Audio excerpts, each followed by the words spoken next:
आप सबसे मेरी आवाज तेज है। जय ओंकार जी की, बोल करणी माता की। एक बार दोनों हाथ उठा के बोल करणी माता की। सर्वप्रथम मां करणी के श्री चरणों में नमन। नमन वीर शिरोमणि महाराणा प्रताप के श्री चरणों में। आज मेरा सौभाग्य है कि निमाण की इस धरा पर आपके सरल सहज स्वभाव के जिलाध्यक्ष खरगोन के जितने भी तहसील अध्यक्ष, खरगोन जिले की पूरी टीम, आप सभी ने आपके क्षेत्र में जो मान सम्मान मुझे दिया, जो मेरा स्वागत किया और जो मेरे वर्चस्व को आपने एक माला में पहनाने की जो कोशिश की है, उसके लिए मैं ऋषिराज सिंह सिसोदिया आपका तहे दिल से आभारी हूं और आपका साधुवाद करता हूं। बात रही संगठन की, आप लोगों ने एक चीज नोट करी होगी। आज से कई साल पहले हिंदुस्तान में राजपूत समाज के कई संगठन थे, सैकड़ों संगठन। कई संगठन तो सैकड़ों सालों से कार्यरत है, कई सालों से काम कर रहे हैं। सारे संगठन समाज हित का काम करते हैं, कोई संगठन गलत नहीं है। हर संगठन समाज हित का कार्य करता है। लेकिन समाज में पिछले 4 साल से एक संगठन आया जिसने समाज की युवाओं को एक नई दिशा और दशा निर्धारित कर दी। जिसने आज श्री राष्ट्रीय राजपूत करणी सेना हिंदुस्तान का सबसे ताकतवर संगठन है, हिंदुस्तान का सबसे ताकतवर संगठन है। जब आरएसएस जैसी एक अलग विचारधारा, एक बड़ी विचारधारा, एक बड़े संगठन की सभा में जब बात की जाती है कि करणी सेना ने ऐसा क्या किया है कि 4 साल में जितने भी राजपूत समाज के युवा है उन सबको एक साथ जोड़ लिया और हिंदुस्तान का सबसे ताकतवर संगठन बन गया। करणी सेना ने नया कुछ नहीं किया है, करणी सेना ने नया कुछ नहीं किया है। बस सबसे पहले जो हमारी दूसरा बताइए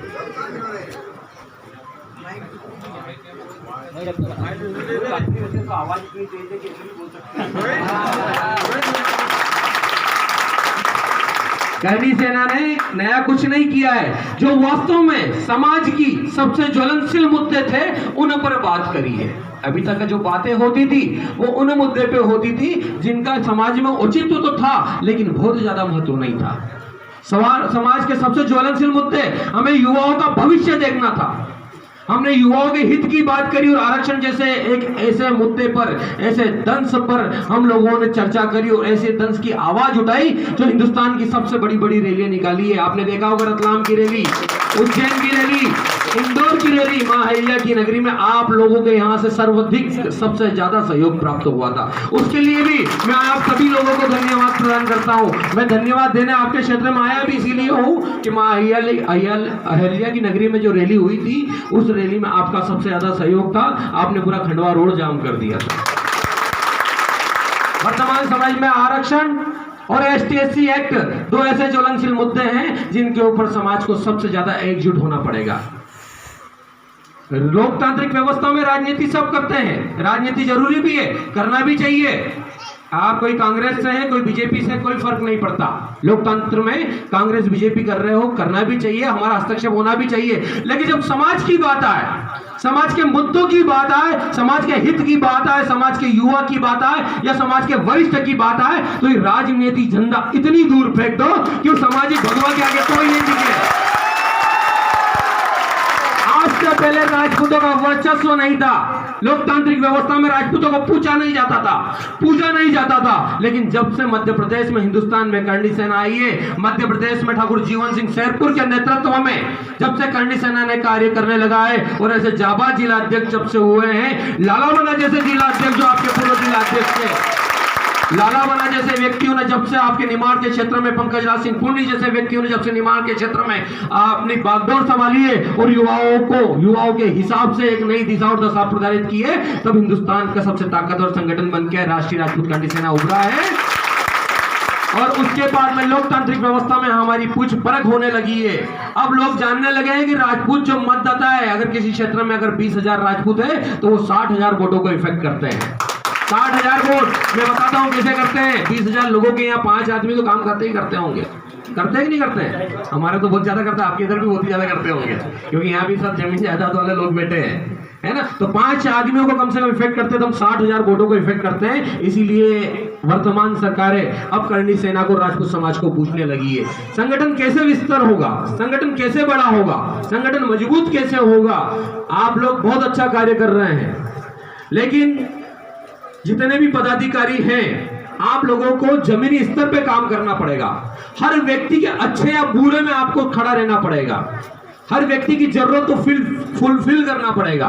जहां जिस सामाजिक व्यक्ति को जरूरत हो, वहां अगर आप कंधे से कंधा मिला के उसके साथ में खड़े हो गए, तो वो जीवन भर आपके साथ में खड़ा रहेगा। उसको कुछ करने की, कहने की जरूरत नहीं है। एक बार आप किसी के शादी ब्याह में घर मत जाना, चलेगा, कोई फर्क नहीं पड़ता। किसी की शादी हो और आपको बुलाया और आप नहीं गए तो कोई फर्क नहीं पड़ता, लेकिन आपके समाज के व्यक्ति को, आपके समाज के युवाओं को, आपके समाज के बंधुओं को जब विपरीत परिस्थिति में आपकी जरूरत हो, तो कंधे से कंधा मिला के खड़े हो जाना, वो जिंदगी भर आपका साथ देगा।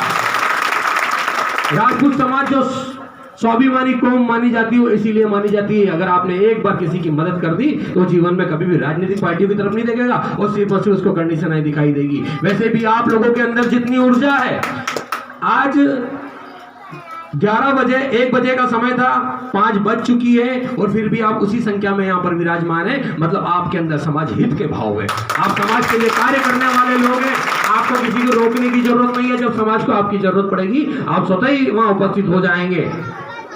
हमें मतभेद हो चलेगा, आप कांग्रेस को वोट दें, बीजेपी को वोट दें। मैं बार बार ये क्षेत्र में, मुझे मालूम नहीं आपके क्षेत्र में चुनाव है कि नहीं है, मैं बार बार ये शब्द इसलिए बोल रहा हूं कि आज की तारीख में जो समाज सबसे ज्यादा टूट रहा है, बिखर रहा है, और राजनीतिक पार्टियों के कारण बिखर रहा है।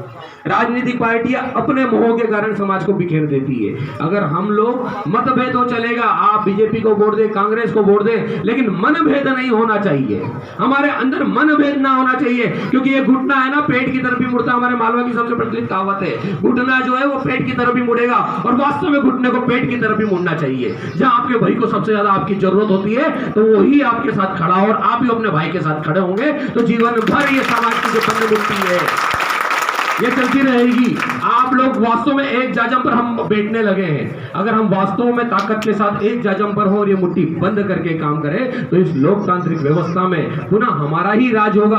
आज आरक्षण जैसे मुद्दे पर हमारे युवा, आप लोग जानते होंगे, युवा 1995 तक नंबर लाते हैं, कटअप भी उनका अच्छा होता है, उसके बावजूद भी जो 48 नंबर लाता है वो एक अधिकारी बन जाता है, और हमारा युवा वापस निराश होकर घर आ जाता है।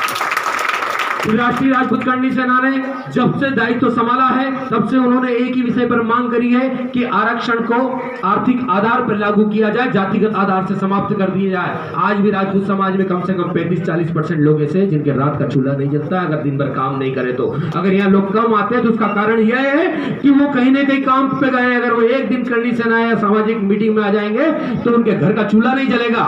लेकिन हमारा दायित्व बनता है कि अगर हम सक्षम हैं तो हमें आरक्षण की जरूरत नहीं, लेकिन 40% लोग जिन्हें वास्तव में आरक्षण की जरूरत है उन्हें आरक्षण मिले। तो इस तरह की जो रैलियां होती, सभाएं होती, मीटिंगें होती, आंदोलन होते, उसमें हम अधिक से अधिक संख्या में जाएं। बात करें ST/SC एक्ट की, जो समाज में आज की तारीख में, अगर एक आतंकवादी, आपने कसाब को देखा होगा, उसने सरेआम गोलियां बरसाई, लेकिन अगर उसको सजा देने में गवर्नमेंट ने 7 साल लगा दिए। और हमारा व्यक्ति अगर कोई ST/SC एक्ट उसके ऊपर लगा देता है तो बिना जांच करे तुरंत प्रभाव में उसे अंदर कर दिया जाता है। क्यों? हम आतंकवादी से गए बीते हो गए क्या?